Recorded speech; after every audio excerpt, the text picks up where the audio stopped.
What is up, everybody? We are here. We're not dropping audio, and you're here to talk all about Cataclysm, and there's not a moment to spare. Wes, punch it!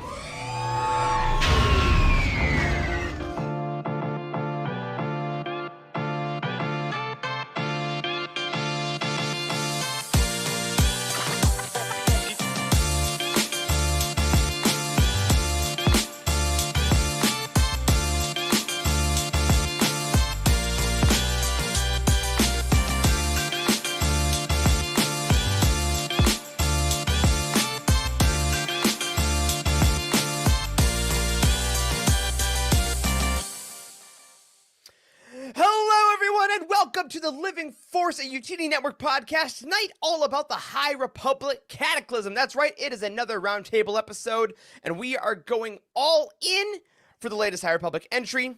I'm one of your hosts, Eric Eilerson, and joining me tonight to talk all about the final adult novel of Phase 2 is the full casting crew. That's right, everybody is back, starting off with Dr. Corey Helton. What's up, buddy? What up? How are you guys doing? Stoked to be here to talk about this book. It's gonna be fun. It's gonna be fun. I'm ready. Charles is ready. You ready, Charles? Charles is ready. That is of course Dr. Oh, my Miami Heat are in round 2 of the NBA playoffs. Charles Hankel. Hello. All right, great. Charles is here. I always wanted to do that. So. You got me. It only took 212 episodes, but you got me, buddy. Happy to have you. Happy to be here, of course, though, with the man who has all the buttons, who has all the fixes for all the problems, both in life and in tech. It's Wes Jenkins. Happy Monday, buddy. Hey, what's going on, everyone? Wes, I think your gain, there's something wrong with your gain. Yeah, your energy's low, but it has to be a tech issue because you're excited to be here. You're full of life and energy, right? Right? Yeah, I can't wait to talk about this. I sincerely apologize. Thank you very much for you that have stuck through the technical difficulties that was going on. Corey wanted me to put all these different kind of software on my computer to test out this weekend, and I tried. Nothing to do with this. But nothing is jiving today. But thanks for sticking around. I think I got it figured out. So if we're creeping along, like frames wise, bitrate wise, Too bad. Sorry. We'll find out. Just leave the stream, listen to the recording. We don't care about you, live stream people. It's not true. Well, this is why Corey's never here. This is why Corey's off the show. We're apologize, live streamers. We love you. We'll trade that in a heartbeat. But to everyone watching and listening, truly, thank you so much. We love doing these roundtable episodes. We're excited for a great one. A special thank you to our patrons over at patreon.com/Utini. You guys have been the lifeblood of Utini since we started here, and we got a ton of people that are making great content for you behind the scenes. There's some Patreon exclusive shows being recorded. There's a little bit of a bonus thing recorded by me that's coming out later this month. So thank you. And again, to join the party over there, head over to patreon.com/Utini. Also, quick shout out to the folks that have been signing up for the Utini Academy over at utini.com/academy. That is launching officially this Thursday, May the 4th. We are very excited. Of course, Thursday is going to bring a lot of things from Young Jedi Adventures to Visions Season 2 to the mugs on Shop Disney. But most importantly, it's bringing the Utini Academy. So make sure to head over there to get your sign up, to make sure you can get the course from the second that it drops. And again, to all of you that have signed up already, thank you so much. We're so excited for you to see what we've been working on. But next week, we're going to go over what happened on May the 4th, because this week, it is all about that roundtable, baby. It is time for the High Republic Cataclysm, which, quick note, is going to be succeeded by the High Republic Path to Vengeance, coming out tomorrow on May 2nd. The only plug I'll give before we get into this roundtable is this. Tomorrow, Path to Vengeance will be released worldwide, both wherever you get your books and on Audible for audiobook reasons. Our review will go up on the site as well as a video review. I also got to interview Kevin Scott about the book. We're currently working on that edit and expect it to be out by the time you're hearing this episode. So make sure to listen to me and Kevin talk, spoiler-free, all about Path to Vengeance. It's like our third or fourth time talking to Cav. He remains the best. And stay tuned for our thoughts on the next High Republic book that closes out Phase 2. But before that, we're going to talk about Cataclysm. Charles Hankel is back in the seat for this one. It is a classic Utini Roundtable. Full spoilers from here on out for the High Republic Cataclysm. So Stephanie in the chat, I know you haven't read it yet. Take a break. Everyone else, if you haven't read the book, pause here, go finish up. But without further ado, Charles, did it in 5 minutes for you, buddy. Let's talk some Cataclysm. Lovely, lovely. Yeah, we're gonna give you one more minute to get out of here in case you want to be spoiled. You might end up like one of the Jedi in this book, but I'm not gonna say who yet. Who? All right, let's jump right in with a plot synopsis that Eric is gonna help me out with. But right from the top, here we go. The Path of the Open Hand, led by the Mother, continues to wreak havoc on the galaxy. The Mother sends Beno, a devout follower of the Path, to stage yet another incident between Irem and Arano to rekindle their forever war. She also orders him to break Axel Greylark out of prison. Beno is frustrated by the Mother's focus on Axel, but obliges. Chancellors Kion Greylark and Orlin Malo continue to deal with fallout from Axel's treachery on Irem. Malo suggests giving Axel a shortened sentence in a low-security rehab facility, but Kion declines. Just then, word gets out that the peace talks on Jeddah have failed. Yoda and Chancellor Greylark send Jedi to Dalna to further investigate the Path, which has been implemented in the failed proceedings. Creighton's son, Ada Forte, and Yaddle all head there. Beno successfully sparks another battle between Irem and Arano. The communications buoys between the planets are destroyed in the ensuing battle, effectively leaving the warring planets cut off from the rest of the galaxy. Gela Natai and Orin Darga arrive on Pipir to question Axel more about the Path, but they find him very sick from the atmosphere on the prison planet. Axel attempts to apologize to Gela, but she rebukes him. Beno continues his crime spree by sabotaging a communications beacon near the prison. Rather than relaying a message from the Chancellors keeping Axel in prison, he sends an altered message demanding Axel be brought to Coruscant. Gela and Orin agree to take him, however, Beno attacks the transport and frees Axel. It's revealed that the two are actually old friends, and Axel willingly goes with the Path, once again betraying Gela. Yaddle, Creighton, and Ada all meet up on Dalna, obtain Path disguises, and infiltrate the compound. It is eerily quiet, as the majority of the Path is gathering in the underground tunnels. Jedi Master Charro Roy and his Padawan Enya Keen escort Ziri and Fantu to Dalna as part of a delegation aimed at peace talks with the Path. They're unaware that Creighton, Ada, and Yaddle are also there. Before long, Creighton and Ada witness a Force-sensitive man dragged into a room where he is killed by an unknown malevolence that renders him nothing but a pile of ash. Axel is brought before the Mother, who demands that he lure his mother to Dalna so that the Path can control her and thereby the galaxy. Gela and Orin track Axel to Dalna and find him sending a holo to his mother. They try to stop him, but Beno arrives as well, and a fight ensues that leaves Orin dead and Gela captured. Chancellor Greylark receives Axel's message and decides that she will go to Dalna in a last effort to save her son. However, suspecting the Path's treachery, she relinquishes her position as Chancellor before doing so. The Mother is furious to learn this news and orders Beno to kill Kion upon her arrival. Creighton and Ada hurry to escape the Path compound, but they are discovered, and a fight breaks out that also lures in Ziri, Fantu, Charril, Roy, and Enya Keen. It becomes clear that the Path was laying a trap for the Jedi all along. Heavily armed Path members begin flooding out of the cave network, joined by enforcer droids. The Jedi attempt to flee, but their ship is immediately shot down. They come for help on a broad frequency, realizing they are going to have to fight their way out. Ziri and Fantu manage to escape on an old starfighter and send word back to their planets for help. Fortunately, Chancellor Malo has gotten the communication buoys back online just in time to receive their message. When Axel refuses to kill a Path member that won't join the fight, Beno turns on him. An explosion breaks up their scuffle, leaving Axel unconscious. Beno leaves him for dead. When Axel awakens, he finally sees the Path for what it is. He has a change of heart and goes to free Gela from her captivity. Ex-Chancellor Kion Greylark arrives on Dalna and finds Axel and Gela. Kion and Axel reach an understanding and go join the fight. Jedi begin to fall left and right. Some from the swarming Path members, but others to the Nameless, which have been released onto the battlefield. Yoda arrives on Dalna with additional Jedi, as well as Iremi and Aroni reinforcements. Axel and Gela find Beno deep in the caves, plotting with others who have begun to refer to themselves as the Path of the Closed Fist. Beno tries to influence Axel one last time, but Axel resists, and Beno ends up dead, poisoned by his own hand. Suddenly, explosions rock the caverns. Axel and Gela try to escape, but the caves collapse around them as they near the exit. Yoda and Yaddle sense Gela and Axel in distress. They manage to locate and pull them from the muddy depths just in time. Gela awakens in the medical bay of a Republic frigate. Axel is there along with Kion. Axel explains that he is being transported to Coruscant to serve the rest of his prison sentence. Kyung walks Axel to his shuttle and they embrace, finally having reached an understanding. On Coruscant, the Jedi hold a ceremony in honor of the fallen Jedi, including Orin Darga, Ada Fort, and Charlo Roy. And Yakin becomes Creighton's Padawan, but keeps Master Roy's lightsaber for herself. Creighton and Yoda meet in the archives and secretly discuss the Nameless. They decide they must not let word of the threat get out until they learn more about it. There is a second ceremony on the moon of Iram and Arono where they celebrate the end of the Forever War. The Path has fled Dolna and Jeddah and disappeared.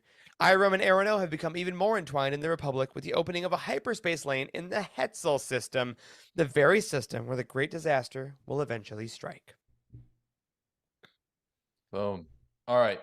That's everything that happened. Lots of darkness and death and destruction. And that's why it was called Cataclysm. But let's take a moment to reflect. I want y'all to go around, tell me, how did you experience this book? Audio, hardcover or hard copy, little bit of both. What major takeaways did you get from this experience? And what new value did this book bring to the High Republic Initiative? Ooh, all good. I'll start with I had a weird experience reading this one because I started digitally and then I transferred to hardcover and then I finished with audio. So I jumped all over the place with this one just based on timing. And as you guys know, I've said it many times, I am a huge fan of the physical book, audiobook hybrid. It helps you get through books super fast. And also then you get to hear how things are pronounced, but also see how they're spelled. So it's marriage of both worlds. I like that a lot. My major takeaway, number one, I'm going to start off by just saying this is the best book of Phase 2 for me by a lot. I had a great time with it. It finally made the Path and the Nameless the threats that we were told they were, I think. For me, previously, I've seen things and they've said things in each book. I'm like, okay, I see what you're doing, but it's the whole show don't tell thing, right? The actual threat and fear that the fanatics of the Path and eventually the Closed Hand give here, and the Nameless actually rising to their station as fearsome beasts here, as we saw in Phase 1, I think really made them impactful in that way. And for the High Republic as a whole, this got the closest to having me realize kind of why we needed to go back, if only to understand the threat that we saw in Phase 1. Now, obviously, as we said in the synopsis, we didn't get the answers for Phase 1. I don't think we're going to get those until Phase 3. And I think I'm finally okay with that, because I'm realizing if we got all the answers for why we went back now, then Phase 3 would lose a little mystery, if that makes sense. But all in all, this was the first book in the phase that really made me feel it was worth it. And from a technical point of view, it made me really excited to get Lydia Kang into Star Wars, because I think she fits the aesthetic of the universe very, very well. Yeah, I completely agree with that. It helped me get more into Phase 2. So before I start, I listened to this audiobook only. It was, like Eric said, it helps you understand how you pronounce some of the characters' names. And also, big shout out to Mark Thompson overall, but his rendition of Yaddle was super good. It's so exactly what I thought Yaddle would sound like, kind of like an elderly woman, like almost like a teacher. Obviously, because she teaches young Jedi, but she was in this book especially. Yeah, she was very very elaborated by Mark Thompson. He did such a good job. It didn't even sound like Mark Thompson, but that's why he's so good. But anyways, so getting into the book. I really like this book. I thought that some of the back and forth with going from planet to planet with Ziri, and then going from the various Jedi that showed up, I thought that was really great. What this book really did for me was it gave me a part, because in Phase 1 we only got to the Path of the Open Hand, which was just like a cult group. But where do they go bad? We were talking about, where does this group go bad? How do they turn into the Nile? So this is the first wave of, here's where these guys start from Path of the Open Hand, Path of the Closed Fist, and then they start actually killing people. People start dying. So this is where I started getting really into Phase 2 of the High Republic, when people start dying. So I really... And Lydia Kang did a great job with the writing too, because I couldn't really appreciate it enough to if I read it, but as I'm listening to it, I can hear some of the scenery and everything that she writes about, and not just hearing it in the background as like audio effects and like an audio drama. But she wrote the actual like scenery. She wrote the battle sequences, which are really good. And then not, like you said, Eric, not actually giving away too much to take away from phase 3. I thought that was genius, and it kind of gave us enough to where, you know, I don't think they ever said that the people that perished in this book were husks. They were just ash, and didn't know what was going on. They were very questionable what was going on. But I do have a qualm about that. We'll come up later. But overall, I thought this was a really great book. I enjoyed it. A little long, but you know, if you got time, read an hour a day, keeps the Star Wars here At bay. at bay. All right. Yeah, I would agree with all those types of things. I started with audio. I finished via Kindle. Audiobook is super long. I will back up that it was really, really long. I think the audio was like 14 hours or something like that at least. It was a longer audiobook. Which I guess that was unexpected. But yeah, the story moved forward in a positive way, I think. I think this was the book that has finally sort of ignited this phase for me a little bit. I think the action that happens kind of keeps you on the edge of your seat. It was good. I definitely enjoyed it. I mean, you know, you guys know that I've been a little vocal about not enjoying this phase as much as some folks. So, you know, it's fresh to me to get a story that kind of sucks you in. So this was good. It was good. Yeah, and I think I want to jump on one thing I think Wes touched on in regards to the writing too, that I think might have helped all of us, because I think we were all in our High Republic report card episode and some other roundtables especially, we talked about how there's like a lot of characters, but they didn't necessarily all hit with us, and they were a little hard to decipher, I think, in this phase. And I think one thing Lydia Kang did very well was I felt like even her new characters, they all felt different. Like, they all felt like, oh, if this person is talking, even if I'm not on audio, I can tell who this is, because of the way she wrote. And with the amount of characters that are in this cast, I think that's actually very hard to do, and something that some of the previous books in this phase had issues with. So I really want to commend her on that as far as clarity goes. I think that was very helpful. Agreed. Yeah, absolutely. I think I agree with pretty much everything you guys said. I think this is definitely the best book of phase 2. Phase 2 is still head and shoulders below phase 1 in my mind, but we're moving in the right direction. Head and shoulders below. So is it another head below the head of phase 1? If it's head and shoulders plus below, the shoulders as well. Okay, plus, so it's plus shoulders as well. Yeah. Okay, great. Yeah. Just want to make sure I got the Head visual. and shoulders. It's knees and toes. Exactly. It's knees and toes below. Knees and toes as well. Connected to the hip bone. Okay, yeah, I get it. Idiots. All right. All right. So, I didn't go to medical school. I'm sorry. Okay. Jeez. So all that said, let's just jump right into some big questions here, guys. Take this conversation however you want. Remember, these are a lot less structured than they used to be. So take it wherever you want. But the first thing I want to know is the High Republic authors, I think as a whole, have never been shy to kill off major characters. Right? I'm looking at you, Loden Greatstorm. And this book really was no exception to that. There were actually a fair number of deaths. Relatively major Jedi, at least for this phase. Did you find yourself impacted by these deaths in the same way that you were in phase 1? And if so, why? If not, why not? And I think this gets right back to the point that you were just making a little bit, Eric, about the clarity of the characters themselves. Nope, I didn't care about any of them.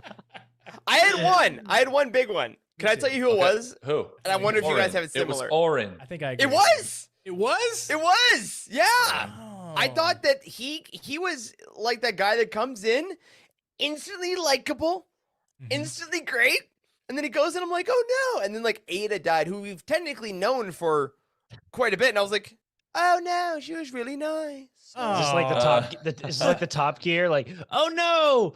Anyway, Yeah, exactly. The Ada thing was a little bit strange to me, I will say, because it was like I thought she died at the end of that chapter when it was like she said like I'll always be with you or something. Oh yeah, and then like she and Creighton were both going down, right? Yeah, and then she was just like I'll always be with you.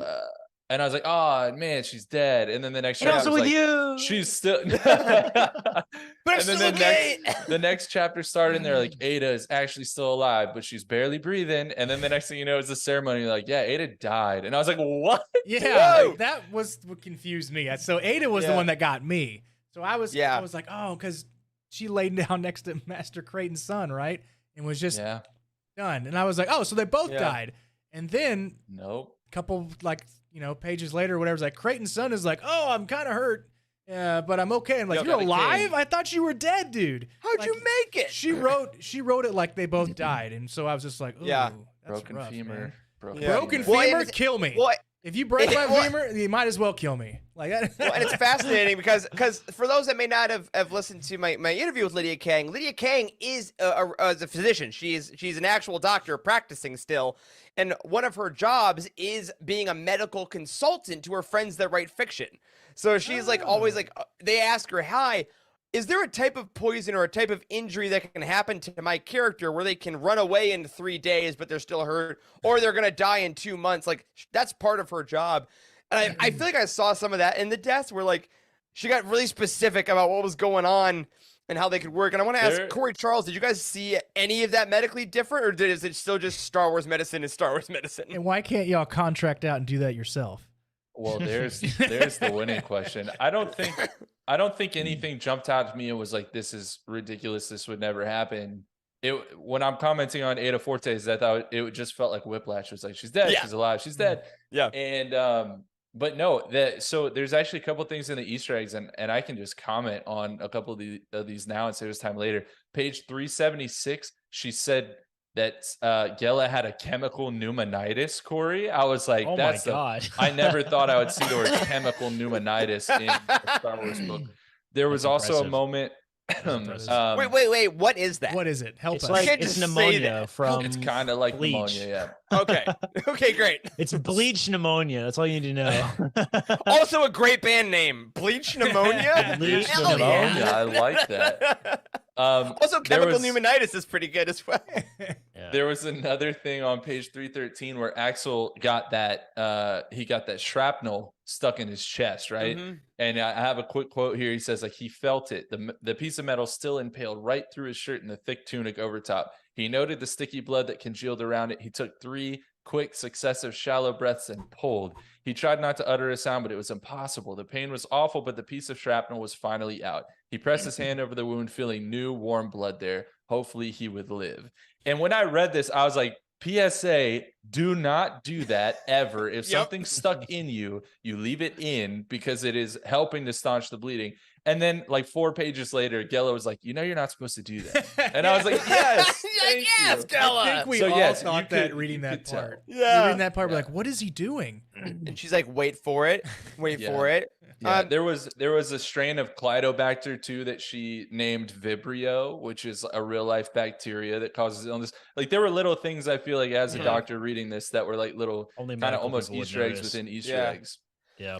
I do want to say one thing to your point, Charles, too, about the death and injuries as a whole. I do feel like, as opposed to some of the previous books in this phase, even if some of the characters didn't hit me as hard as some phase 1 deaths, things like that, the idea of death and the weight of death as a concept, I think, was much more tangible in this book. I think that that the is idea of loss that is reflective of someone who has actually helped people with in death situations. Like I feel like only, maybe this is a little arrogant sounding, but only physicians or other people who have actually been with people who are sick and dying can actually really attest to that. And I think that is true, that that was definitely present in this. And this is such a far, like these seem like small touches, but like just having a concept of what death is like and the emotional toll that has is really reflective in the writing. And this is such a far in a way ahead of like space sickness. What was that we got a couple like last year?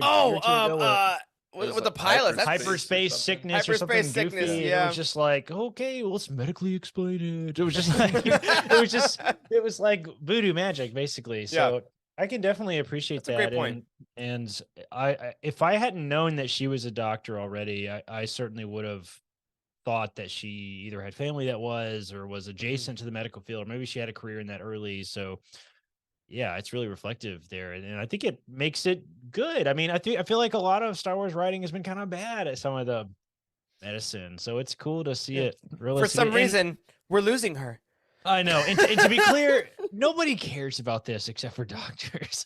So She did this for you. That is true. I know space sickness is like people are like, oh, okay, that sounds pretty good. Or being Charles was like, what the hell are you talking about? It's the So, bends. I know it's the She's bends lost exactly. The will to live. I know. I believe Yeah. you. But that was technically a real thing too. Hmm. We talked Yeah. about that. And But hey, again, Her fun energies plug. was I out of did whack. ask Lydia Kang about that. About what she thinks about Padme. So Takatsubo? go listen to that interview. Oh. Nice. Ooh. Well, let's move on from death and destruction and just talk about Oh, familial why? trauma. Okay, good. Lighten it up. Oh, the last thing I wanted to say about Death Yeah. and Destruction, I for sure thought Fantu was dead, by the way, when he got stabbed in the ribs. Oh, 100%. Oh, yeah. yeah. Dude, I was like, oh man, he's a goner. That's the end of Yeah. Fan 2. He's You're fan right. done. It's fan. Fan Don't know where I went one? with that. Yeah, no, I can't make it And- work. and- Done is what we got. And 2 bad. She did the make it okay, seem like that's a not lot bad. of lethal blows actually would kill these characters, but they Yep. somehow, with the will to live, like they make it sound like Padme couldn't shrug it off. But, okay. I don't know. I mean, Vader, man, that's tough stuff. Right.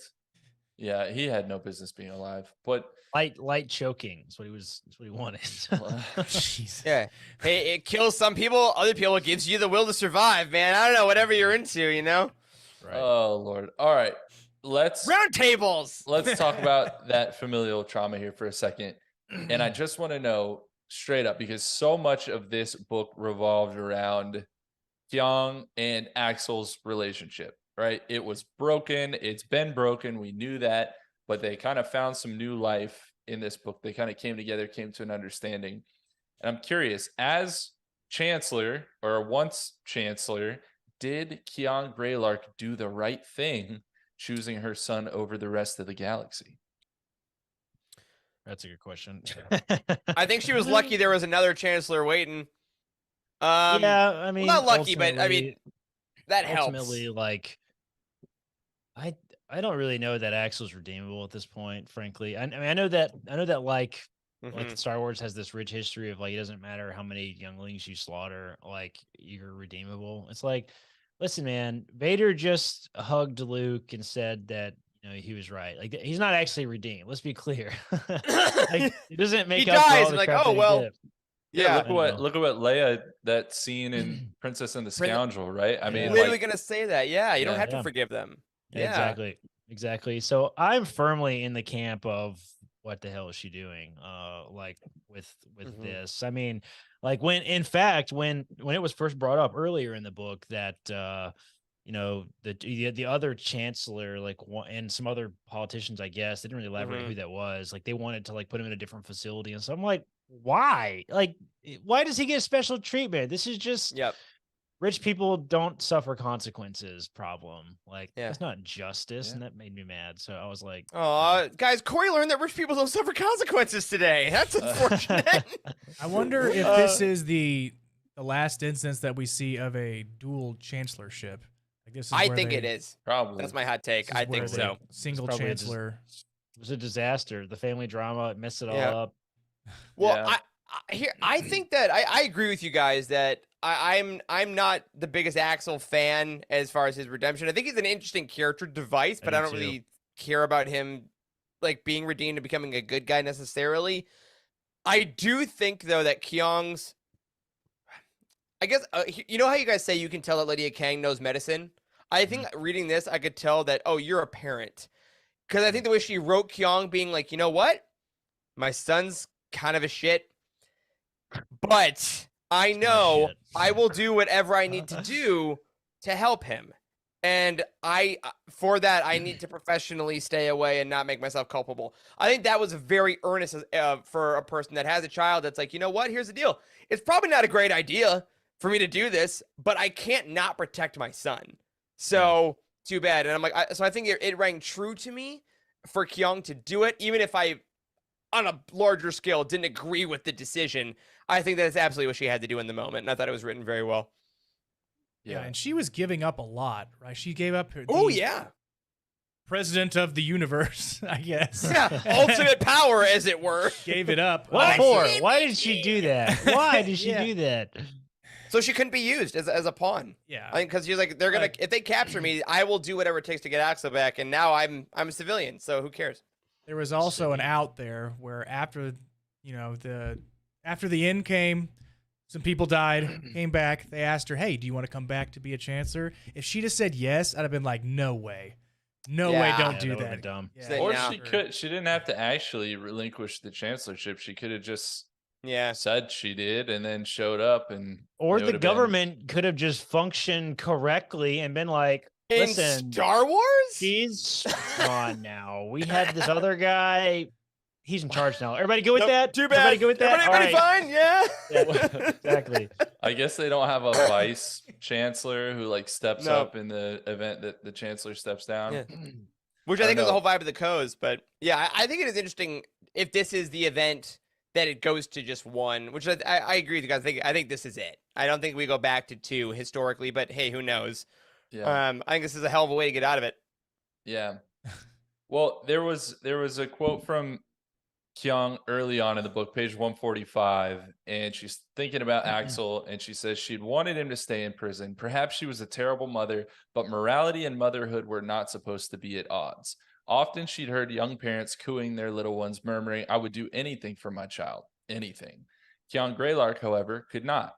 In a position like hers, where millions of beings could be affected by her decisions, such a murmuring could never be spoken. Kyung loved Axel with all her heart could bequeath upon him, but she would never put others in danger for the comfort of her child. And when I wrote that quote, because I was really kind of taken aback by it, especially morality and motherhood being at odds, right? And Yeah. yet she does exactly what she says she couldn't do. I don't know, 150 pages later, she does put the hundreds or thousands or I don't know, millions of beings of the galaxy behind the needs of her son, who has proven that he kind of doesn't deserve any of it. Yeah. So I do question it. I'm not a parent, right? I would do a lot for my dog Coda, but I still question this decision. Yeah, I'm with you 100%. I'd do more for your dog Coda too. I think Well- I've met Coda. Coda's awesome. He's wonderful. I'd kill a lot of people for Coda. Frankly, Okay, I well, we're think. gonna move Wow. on. Um, I got- Let's so talk. how does this compare to Andor with Mon Mothma and her daughter? Oh, Basically easy. putting Her daughter That's a good sucks. question. Basically putting her daughter in, So in does harm's Axel. way. In harm's way to make sure that she gets the funding that she needs. for the- Yeah. No, That's yeah, a her daughter great sucks point. way harder. I think. Yeah, easy. I don't know. That's an excellent analogy, actually, Wes. I No, think, it's actually uh, legit very good, Wes. I think I think Mon Mothma recognized a lost cause, and for some reason, She's some with reason- Dad, who some also reason- sucks. Her daughter did less. Like she just sat at the table with creepy pigtails and recited like I don't know a code Cult over language? and over. Yeah, I mean she was in a cult, but like, so was the Mandalorian. I We've mean, all been she's- young. We were all young once. Okay. No, that's a great point. I mean, I think that Mon Mothma made the other decision. We don't really know how things play out with Axel and Kyung by the end Right. of this, but we know that what Mon Mothma did, helped the galaxy get to a better place. So it's easy to say that was the right decision for her at the time, Right. but Right. we'll see. And I think that, Corey, you were mentioning earlier, Axel was one of the most interesting characters yeah, right in phase 2, and it was because he was chaos, right? That was his nickname, Right. was chaos, and he flipped the script a bunch of times. Even in this book, he seemed to kind of change his allegiances, but it seems that now he has officially chosen a side, right? He has it Unless, all. I mean, I think it's safe to say. Wait, when you say now, do you mean at the end of the book, Charles? Because now can mean a lot of things for Axe. At the end of the book, I think Yeah, I he know. seems I to have agree. firmly chosen a side, and we Yeah. all found him so compelling because he didn't do that. So at this point, do you still feel invested in his story? That's a good question. I'm a little done with Axel, I think, at this point. I mean, I think I was a little done with Axel when they made him jump ship at the last book, right? Like when he killed that guy and he was gonna murder all those people. I was just like, wow, who is this guy? He's like clearly off the deep end now. So Yeah. like I think I'm firmly in the side of like it's time for Axel to face the consequences, and Mhm. we need to be done with Axel, I think. Yeah. I agree. I think that when I first saw Axel, when I first saw Axel hanging out, when I read him and listened to his intro for the first time in Convergence, I remember noting this is kind of like a slightly sexier, more mischievous Han Solo type. Like he's in a cantina, he's gambling, he's flirting, he's going back and forth. Who knows where he's gonna go? But in Star Wars, those characters work because eventually they betray you once, and then but they're coming back, right? And for me, Axel, he did that too many times. For me, I think literarily, I think like it was written fine in both books for what they had to do with them, but he just flip flopped so many times, and I'm like, just go to you. You need to be in prison for a bit. Like you don't actually just get clemency, and I also don't really need to see the prison time anymore. Like we're ending phase 2. I don't need to know really what happens to Axel Greylark once we get to phase 3. Like I think he did what he had to do in the books, and I think it was just kind of like in jokes when you do the rule of 3. If it's something funny 3 times, then you go to 4th time, it loses its efficiency in a 5th time. I feel like Yeah. it was too many flops. So by the end of it, you're like, okay, sure, go to prison. Like you made your Yeah. mom's life real hard, buddy. That's not where cool. I'm at 100%. Does he still have useful information on the mother, though? Oh, for sure. Do they? I don't know if he does. I think so. though. I don't know if he Just- does. I don't know. It's not really been implied that anybody knows really anything about He the didn't mother. even know about like what the nameless were, and he like saw one. Like there was That's a a good point at point. the end That's of a the good book, and point. he was just like, "Yeah, Beno said they have some kind of weapon against the Jedi," and I was like, "Bro, you were in the room with one. Like you saw him in the hall. Y'all passed each Bro, other it's in like the a hallway freaky dog. and gave each other the what's up. Like nah. Yeah. Like what do you Freaky mean? dog? Hey, nameless. Hey. So the mother and the elders, I guess, just got on a ship and left, right? Yeah, they pieced out. Okay. Yeah. So, Well, so we he don't may really not- know where the mother went exactly. Yeah, I don't she think, but just- she was gone. yeah, she just basically didn't write about her anymore, and I was just like, what the hell happened to Yeah. the mother? Well, And then we were just gifted all the deaths. yeah. Yes, Yeah. we were. I will say on that note, though, I think this book, it's odd that this book is the end of phase 2, because it really did feel like the spiritual successor to Rising Storm in the second book of the initiative, right? In the second adult novel. Like, it went darker. It gifted us death, as you said, Wes, and it had all these big things that came to a halt. But then we're not getting a fallen star after to kind of like downfall it. So that's just interesting thematically. Again, I think maybe the fallen star will be George Mann's Nameless Terror, or not Nameless Terror, that's his comic. Eye of the Storm novel in phase 3. Maybe we're starting at this kind of point. But I think it's weird. Phase 2, I think we were all like, we either need less of it or more of it. And this book, I think, is the first time where I'm like, oh, I think you could get probably one more good tragic novel out of that. Well, Wes, I think you bring up a good point, and Eric, you can maybe speak towards this a little bit with Path of Vengeance. No spoilers, of course, but did you guys find it confusing that there were seemingly these major things happening off screen, if you will, or off page, right? Like the mother kind of disappearing.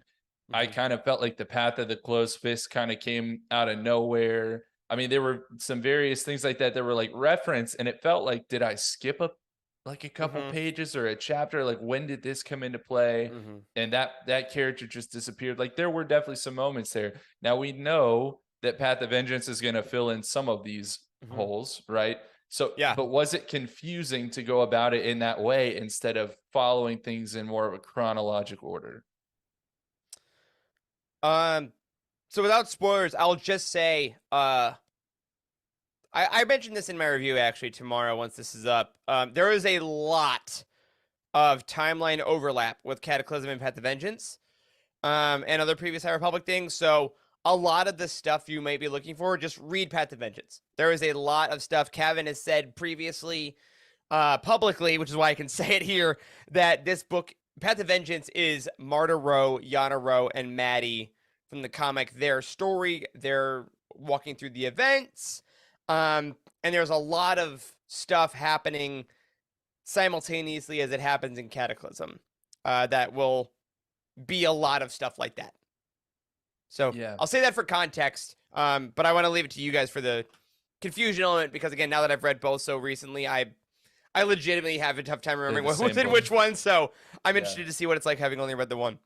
I mean, let me give you a quick quote as like a reference that came from Bonneau on page 333, and then I want to hear what you guys have to say. But he said, or it says, he cared less what had happened to the fallen than about what was to come. Glory through the closed fist. The mother had never appreciated Bonneau, and now she wasn't here for him anymore. Forget the past. Marta Rowe had seen the future. And that was like the one time Marta Rowe's name was mentioned in the whole book, and it was directly in conjunction with the Path of the Closed Fist, Right. which all of a sudden Bonneau was just talking about. So that's the kind of reference that I'm talking about that was a little bit jarring, and I felt lacked some context. Right. I was just going to bring that point up right before you did the quote, Charles. So I was thinking that maybe I had missed this, and maybe another reference to Marta Rowe before this had actually been done. But this is very far into the book when they say Marta Rowe has seen the future. I'm just like, oh crap! Like last time I heard about Marta Rowe was 6 months ago. Like we almost forgot. And that's when I realized like what did happen to the mother? What did we not get? But I think that helps us kind of want to get into the next book to know what actually maybe happened to the mother. What's going on with Marta Rowe, like you said, Eric.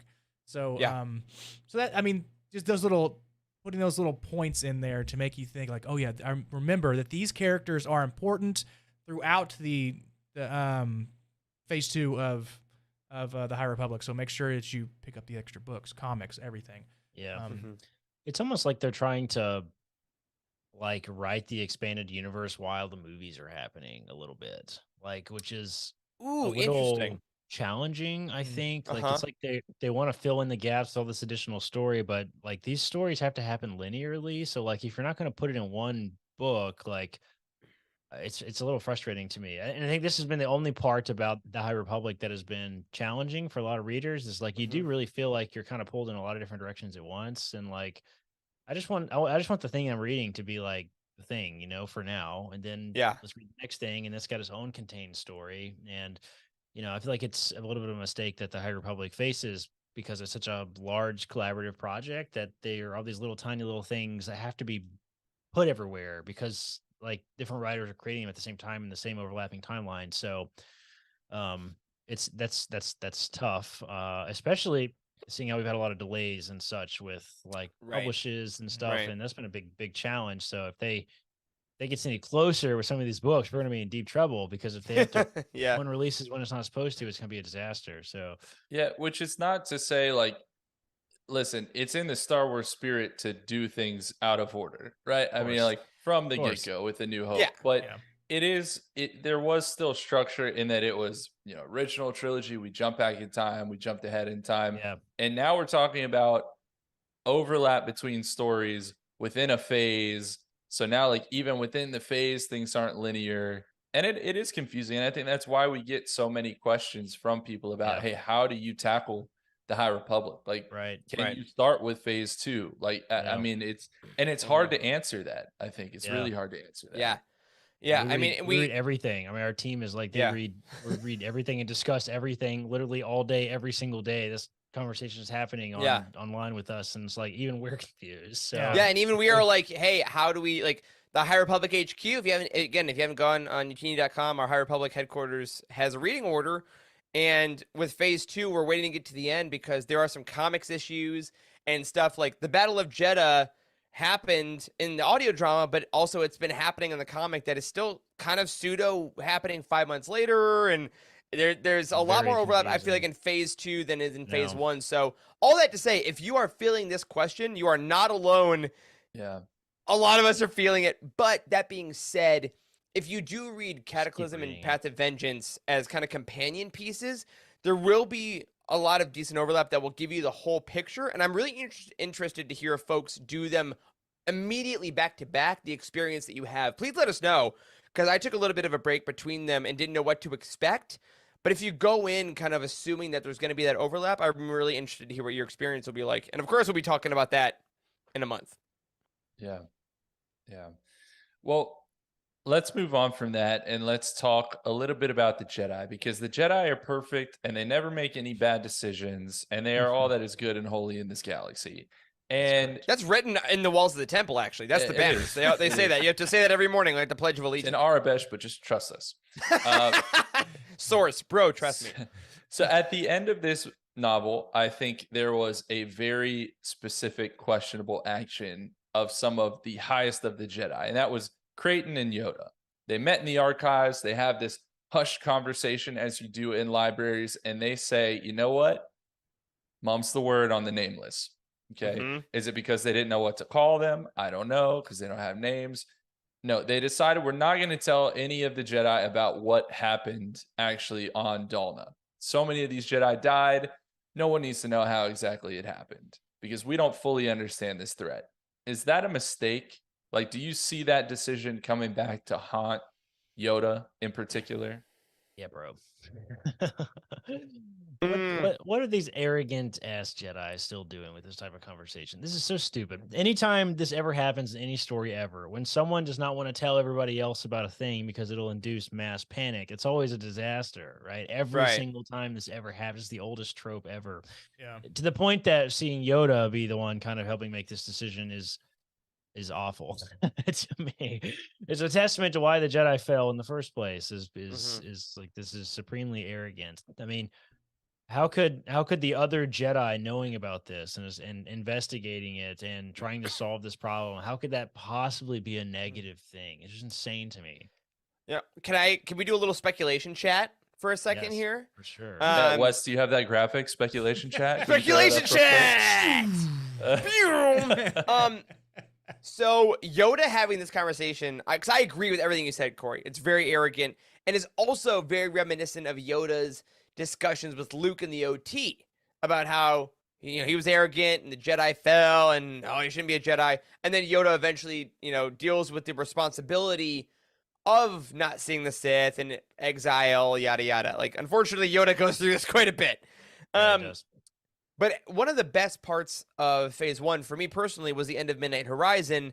After the Battle of Corellia, Yoda comes in after not being there the whole phase, has that amazing battle sequence, and then he arrives with this figure that is hooded for some reason and says we have to go back to the past. He literally brings us to Phase 2. So I'm hoping that all of this conversation makes sense in Phase 3, because I need Yoda to be whoever this hooded figure is, whether they're a person we've seen in Phase 2 that has lived a long time or knows about the Nameless.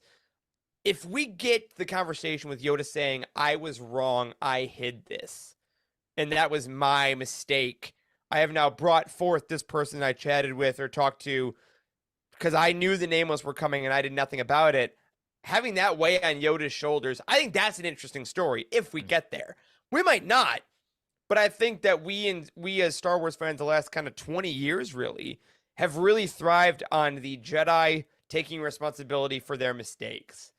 And I wonder if we're going to get that Yoda in Phase 3. If we don't, that sucks. But I think that could be where the story might be going. Yeah, that just goes to show that Yoda didn't learn from his mistakes. If that actually occurs, right? Right.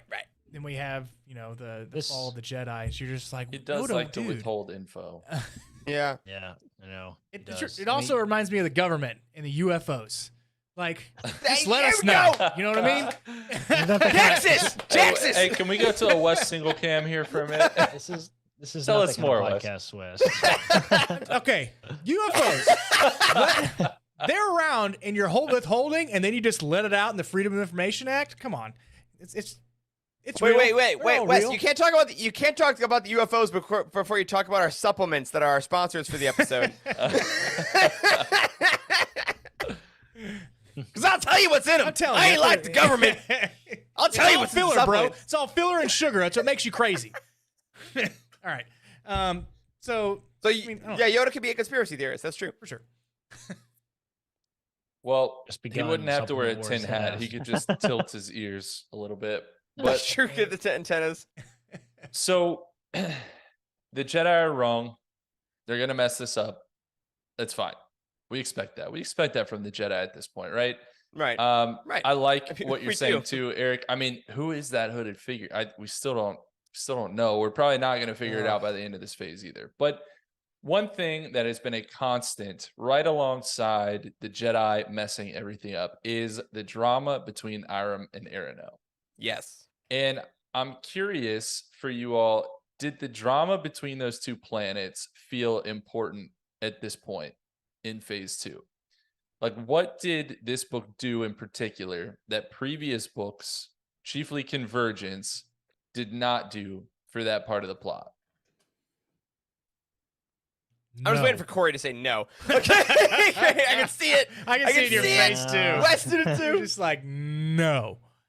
I didn't. Yeah, it didn't. The answer is no. I mean, I agree with that answer, but I do, in all sincerity, Iram and Arano are important. We know they're important. They wouldn't spend this much time on them if they're not important. Why, and yet, though?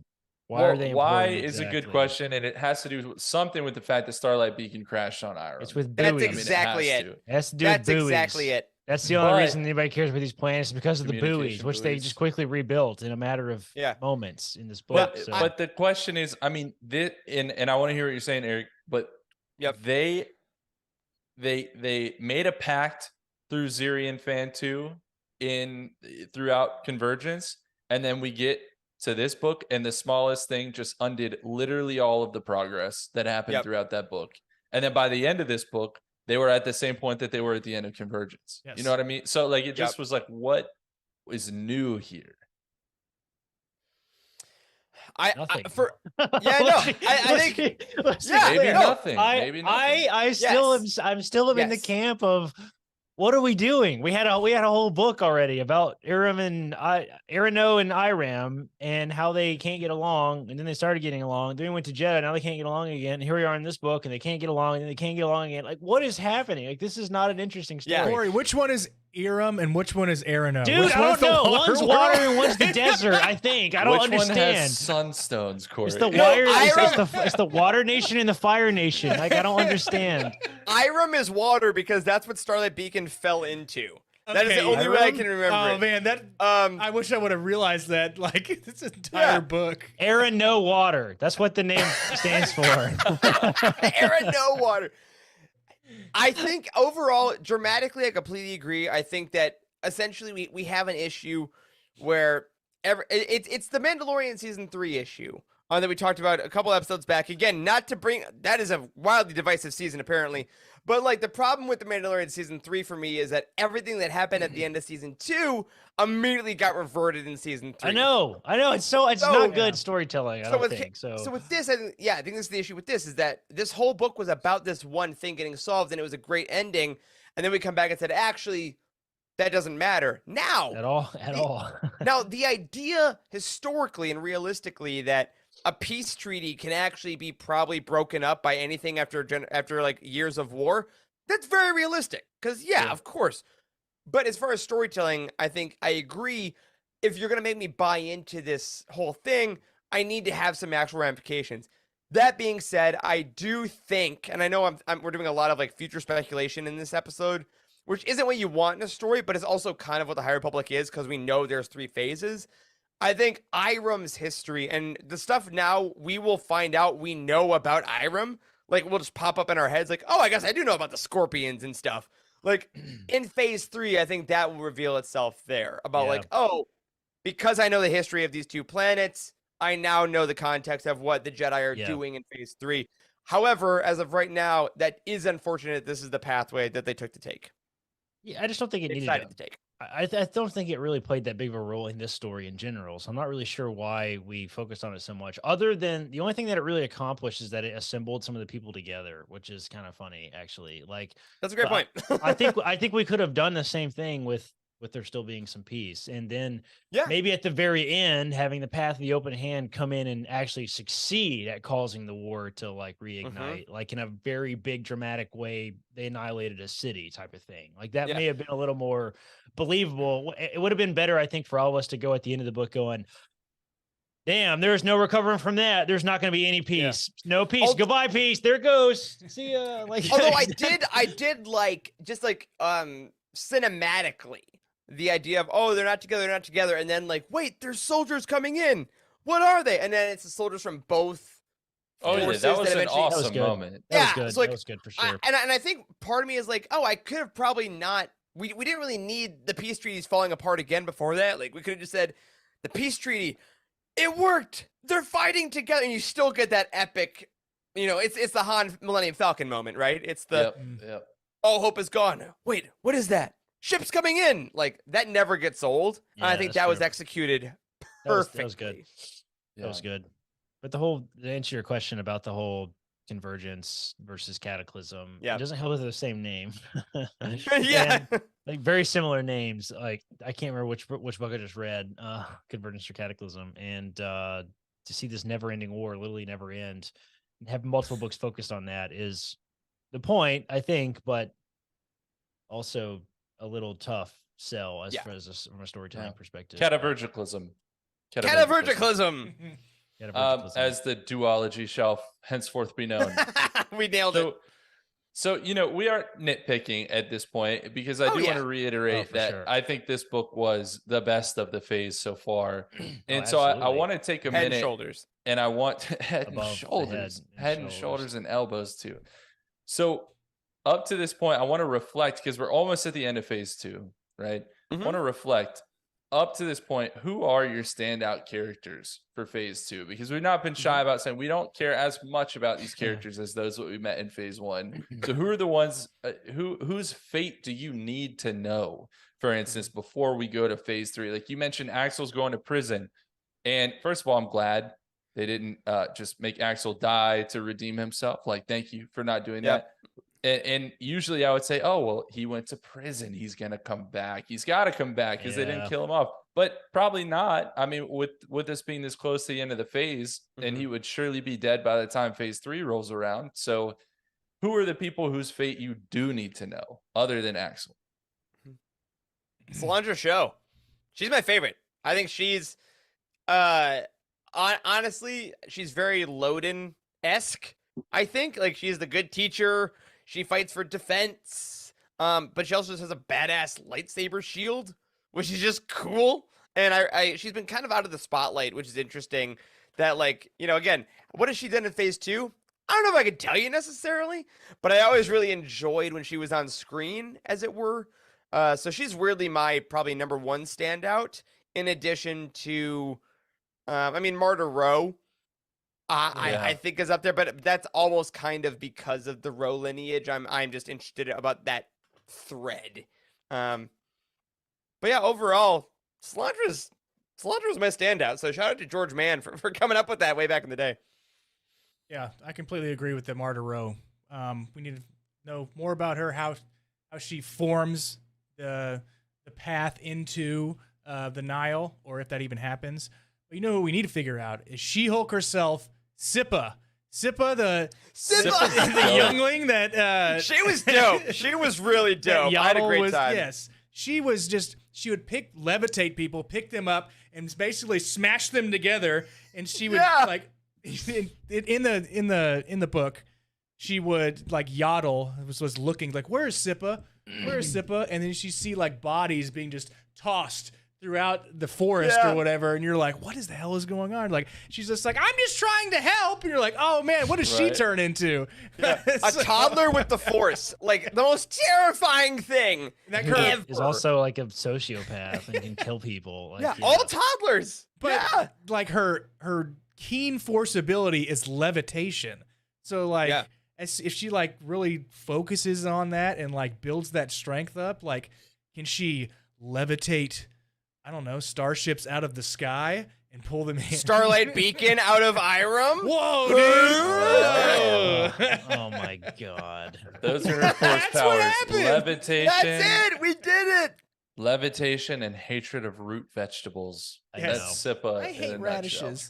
I hate Yes. radishes too. Yeah, no, big. And she was great, though, because we also got her being a kid, but then also seeing death through the eyes of a child, I think was very sobering. Using her, being hey, Lou hey, Sweet. yeah. Hey, Star Wars fans, you love this, right? Lightsaber fights, blasters. Remember, there are children here that just saw someone that's never going to move again. And I was like, oh, right, damn. Okay, yep. Thank you. It's dark. Good point. Yeah. Never gonna move again. Yeah, I think there's ultimately 3 characters that I have any attachment to whatsoever in this series. So in phase 2, almost did a thing again. We're You gonna did see it. No, things you in nailed waves. it. You did it, buddy. Oh man, yeah, I like Zuri and Fantu a lot. I feel now invested in their They're story great. because we followed Yeah. them for so long. And I am also interested in the mother. I feel like that's the story that we have Yeah. to get to. If we make it all the way into the phase and we still haven't like totally told us everything we need to know, Eric is trying to not smile so much. Then I think it's that book, isn't it? It's that book, isn't it? All right, Is it- moving on. Path of Vengeance coming Read out it. tomorrow. Everywhere we need to go. Barter's not up yet. Yeah. Giant I blood. like Real I fun. like all of your answers. I'm gonna add in Kyung Greylark because she made a Love that. really, really, really big sacrifice in this book. Obviously, whether or not we agree with it, that's a different question. But I Right. mean, Right. I'd like to see where that lands her. Like, was it worth it? Where does her story go from this point? So I liked her a lot. Great. Now, on that note, sorry, Eric, do you have something else? No, it was great. I like that, ending on that point is a great idea, Charles, because I agree. We have been, less complimentary of the phase as a whole. Like, do we have like the Stellan Geos, Elzar Man, Avar Chris level characters? Probably not. But I think like when you think about it, there really are these people that have hit us and be like, oh, I would like to know that. And I really do think that phase 2 is interesting in that way, that there's going to be a lot of stuff that happened here that is retroactively going to hit me. I think that's where I'm Mhm. feeling. Sorry, real quick before Charles, I do want to address one thing in the chat. Jared asks, how important is it to be caught up on the comic before Path of Vengeance? Great question, because there are a lot of characters in Cavan's High Republic comic that are going to be in Path of Vengeance. The real answer is I'm not sure. But I'll tell you why, because I have not been super invested in the comic despite having read it. I didn't have any trouble picking up the comic, or picking up Path of Vengeance, rather. So even if you haven't read it, I think there's a good introduction. Obviously, as with any High Republic, you're going to get more if you are caught up. But there are certain events in the comic that are spoiled through Path of Vengeance by finding out people that might be alive, by finding out things that may have happened. So Path of Vengeance takes you beyond where the comic is at this point. So if you don't want to be spoiled for any of the comic issues, make sure you're caught up with the live issues. But if you're not caught up and want to dive into Path of Vengeance, you won't have trouble. Lovely. There we go. And just to put a bow on the point that you made, Eric, I do think this phase as a whole, phase 2, and we'll discuss this in retrospect after we finish Path of Vengeance, its job is not heavy lifting of characters. I think it's heavy lifting of plot, right? So Yes. I think so. it's not really Yeah. surprising that these characters may not stick with us the same way as phase 1. Phase 1 was a lot of character building, a lot of what is going on, right? And then this Yep. is just, this entire phase is trying to fill in the gaps and explain what is going on, but the characters we know are going to go away. So Yep. whether they die or not, Yep. they all One of them might be under a cloak with Yoda, I assume. Who I don't knows? know. Like, who's to say? Well, let's go ahead and get through some Easter eggs here, guys, because that's really the last thing to Yeah, there's some wrap good up here. ones. There are some good ones. So let's start with page 13. Bakura, the planet, is mentioned. The same planet from the infamous True Sepakura by Kathy Tires. Freddie! Yeah, Freddie C paid somebody off for sure. For sure. On page 18, Sharaden, which is another planet, is mentioned, and that's the same planet where Jedi Master Skier took Keeve Trennis for her Jedi trials. Oh, with the bugs. Yes. Yeah. Speaking of bugs, on page 21, the biting midge, which is an insect, is mentioned, and this is presumably the same thing as a midge fly, which is a flying insect first mentioned from the third book of the Bounty Hunter Wars, Hard Merchandise by K.W. Jeter. And in that novel, Boba Fett was told his ship wasn't in the condition to even blow away a midge fly. That's for you, Jared. Right there. We got 2 Legends look backs in the first 3 Easter eggs. Look at That that. is so Right. obscure. Obscure, if you will. Obscure. I won't. Page I'm sorry. 52, 2 of the 4 moons of Coruscant are mentioned by name, Hesperidium and Syntax 2. Can anyone name the other 2 moons? Syntax 1, And Titan. Hesperidium 2. No, it's so close. Syntax 2 and Syntax 3. Yep. What happened to Yep. one? There you All go. right. Fair. On page 59, Yaddle's youngling Sippa, who we were just talking about, is noted to be Arcanian. And this is actually the first canon appearance for this entire species, but Oh, it wow. was previously mentioned just in name in the DJ Most Wanted comic series. Never made an appearance though until now, but they are in Legends. This extremely arrogant species, white eyes, white hair, in the Tales of the Jedi, Knights of the Old Republic, a lot of the different series. Basically, it is an exact pull from Legends, but now we're finally seeing them in canon, and it's a cool Awesome. species. Yeah, like I'm Awesome. actually excited to see more of them. Is that the one of the specialists from Battlefront 2? Or no? I don't think so. No? I don't Okay. think I so. don't think so. Yeah. It also kind of sounds like Ardenian, which It's is not. from Halo. Okay. It's different Right. as well. Yep. Yeah, It says Yeah. that the Wikipedia page says they consider themselves the pinnacle of evolution. Okay. They have I said infrared arrogant, eyes. right? But yeah. I they're mean, also I fans of, don't, so. fans of eugenics and wear little red patches on their left arms. But there's lots of. I can't believe you said eugenics on the podcast. I know we're gonna need a doc We're now gonna on. Supplements! Supplements, I man! don't know what Frank Thomas has to do with this, but We're trying to get sponsors, guys. Come on. Focus. on page 62, Creighton's son tells Ada Forte to punch it. Right? Classic. On page Always good. 64, That's an Easter egg for Lamite- this show because I tell Wes to punch it. Yes, you do. Yes, you do. That's probably Wes, where they got it you're from. henceforth known as Ada. Hey, he did it! Yes! Go ahead. All right, on page 64, Lamite is mentioned, and that's the ore that's needed to make transparent steel, which is basically Star Wars reinforced glass, right? And it was Mhm. first mentioned in Tarkin by James Luceno, as it was an export from Tarkin's homeworld of Iriadu. Riadu, Iridu, Iridu.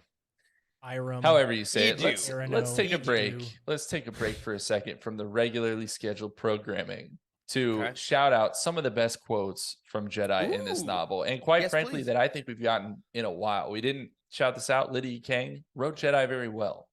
Yes. On page 67, Charo Roy says, "Wars can end in peace despite unforgivable atrocities. Relationships are harder to repair after even the smallest of slights."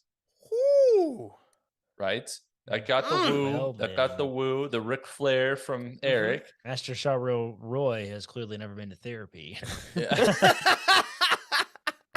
On page 85, Master Roy also says this: "A clever person carries options with them like tools. You cannot assume a hammer will fix all broken things." It's good. Another you good sound, one. You sound like, Charles, you better carry these. These might be some Utini's nominations later in the year. I know. Thank goodness I don't delete these Google Docs. That is helpful. And on page 342, Yaddle says, "There is no losing until there is nothing worth saving." Hmm. And that feels like a Clone Wars little fortune cookie from the beginning. Yeah. That sounds like big Giannis after Game 6 energy right there. That's what is that true. sounds There's like. no losing in sports. Yes. Nope. Except when you don't win. All right, back to Easter eggs. On page 101, we get this quote: "The other pirates were playing a card game in the belly of the ship, smoking herbs that smelled like pepper and drinking clear spirits." Oh, I'm sorry. We're smoking herb now in Star Wars? Is that what just happened? Yeah.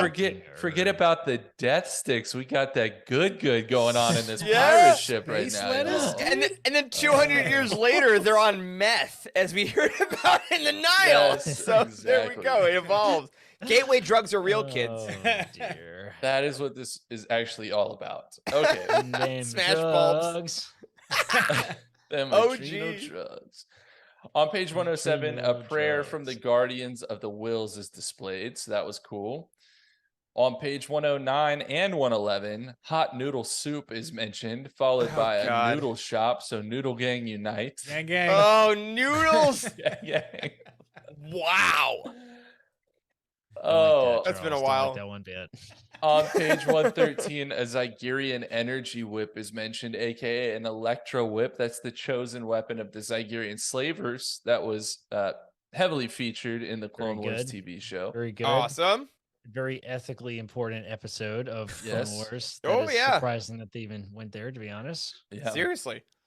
On page 123, Juven, which is a medicine, is mentioned, and that's the Bactic precursor, essentially, that was featured in Light of the Jedi by Charles Soule. Awesome.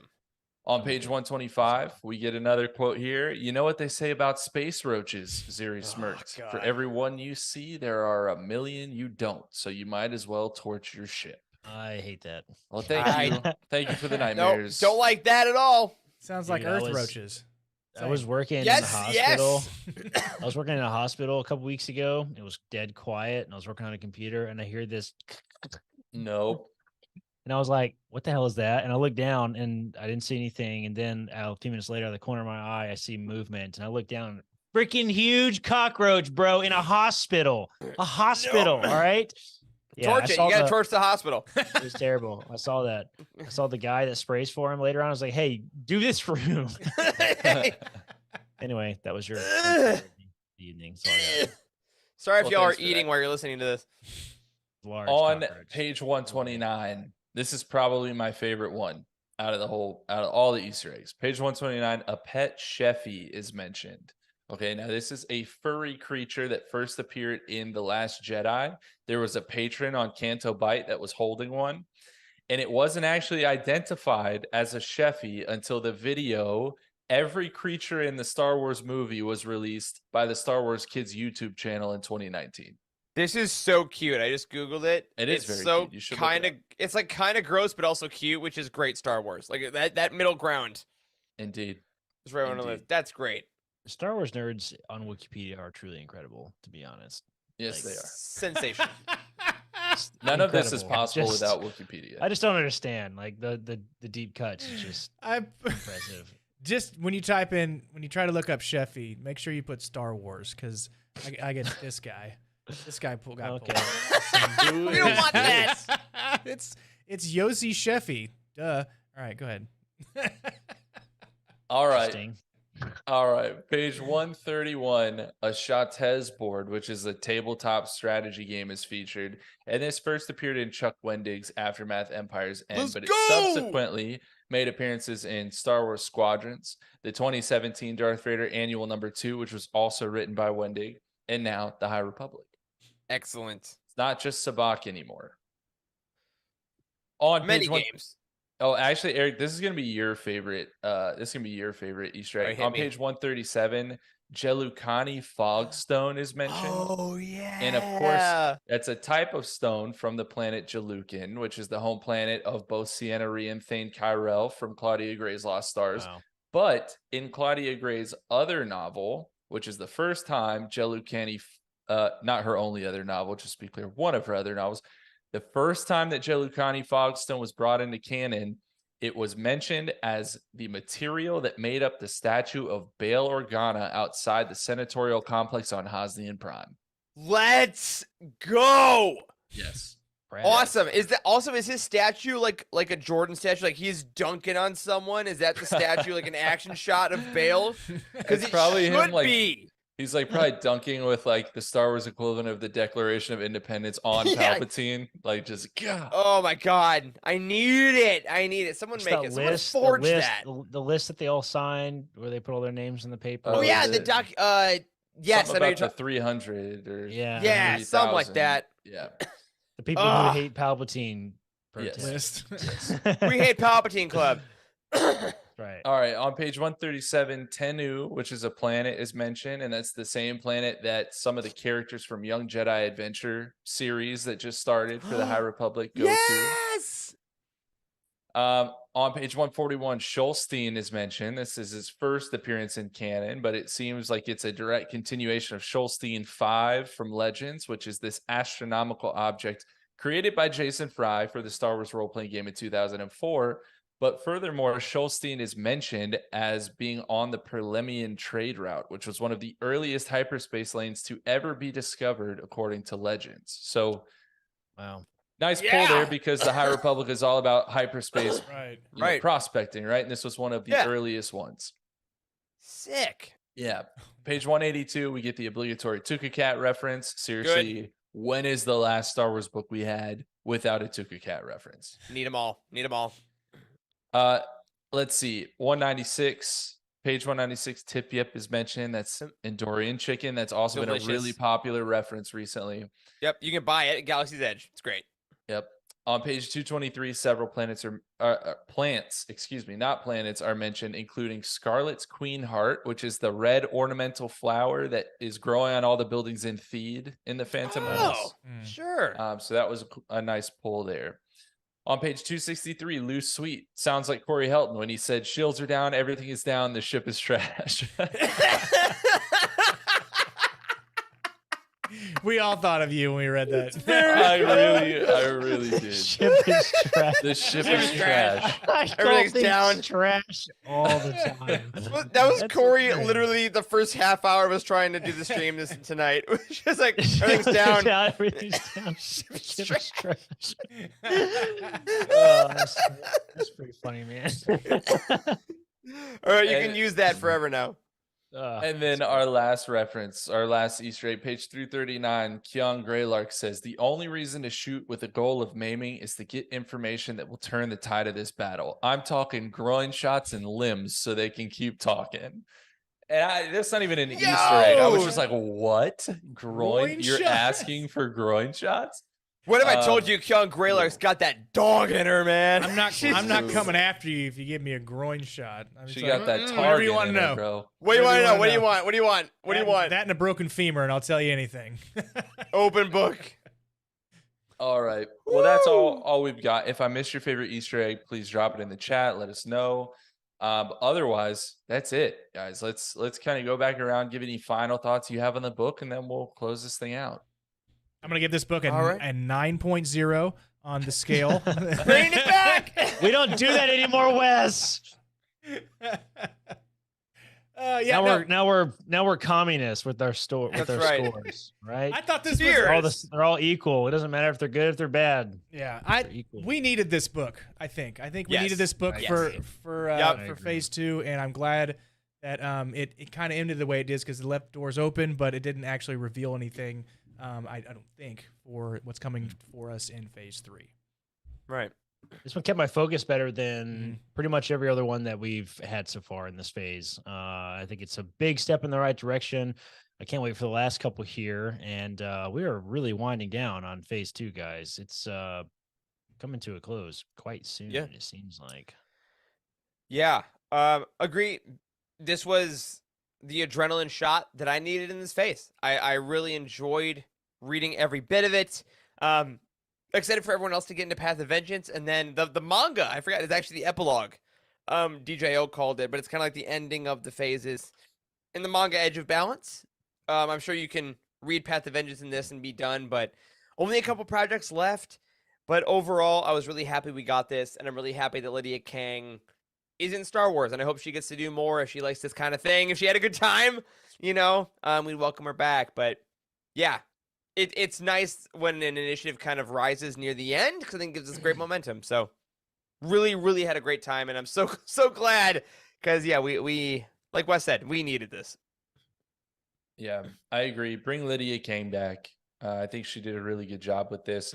Mhm. And it is really hard. I think we underestimate what it probably is like to be an author in this initiative, especially coming into an initiative at this point, right? Like there's Yeah. so much that came before that you're having to seamlessly put yourself into, right? To keep things moving in the right direction. And I think she definitely accomplished that. So that's the phase 2 thus far, but we'll see what Kevin brings starting tomorrow.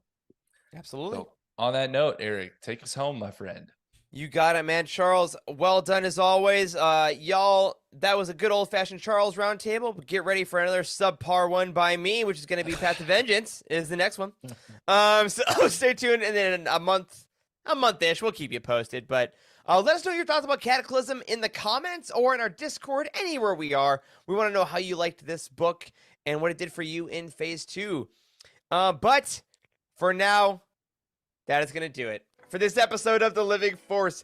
If you support us on Patreon, thank you so much. A special thank you goes out, of course, to Brian Dooley, Earl Q, Carl Sander, and Zach W. on our Jedi High Council, and James T., Ashley Ingalls, Colton Fife, and Chris Carrizo on our Alliance High Command. You can find us on Twitter. I'm at Eric Eilerson. Corey is at Corey M. Helton. Charles is at C Ankle, and Wes is at Boss Wes, and we are at Living Force Pod. A special thank you to Matt Davenport, our amazing editor, Ryan, our graphic designer extraordinaire, and Wes, our producer and community manager. Thank you to Corey, Charles, and Wes for potting with me tonight. Thanks to all of you for hanging out. May the 4th be with you on Thursday. And as always, well, may the Force be with you.